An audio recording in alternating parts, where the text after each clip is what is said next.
Upload करने के तुरंत ही कैसे 2-3 घंटे में मिलियनों में व्यूज आते हैं। तो आज मैं आपको सिखाऊंगा। सब वीडियो शुरू होने से पहले आप चैनल पर नए हो तो वीडियो को लाइक एंड चैनल को सब्सक्राइब करना भूलना मत।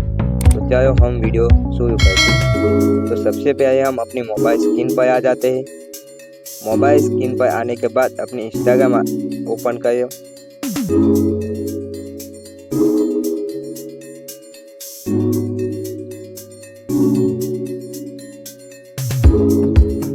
इंस्टाग्राम करने के बाद ऐसा कुछ इंटरफेस आपको दिखेगा।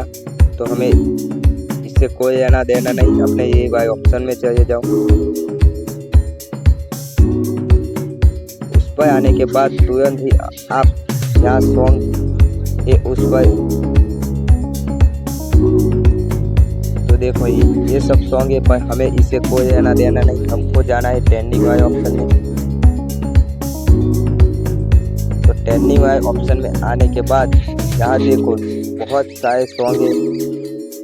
यहाँ से आप कोई भी सॉन्ग पर वीडियो बनाओगे तो आपका वीडियो तुरंत ही 100% वायरल होगा। तो देखा दोस्तों, हमने आपको बता दिया कि ये कैसे वायरल होती है। सिर्फ 5 मिनट में अपनी इंस्टाग्राम में कैसे वायरल है। तो आपको वीडियो अच्छा लगा हो तो वीडियो को लाइक एंड चैनल को सब्सक्राइब करना भूलना मत।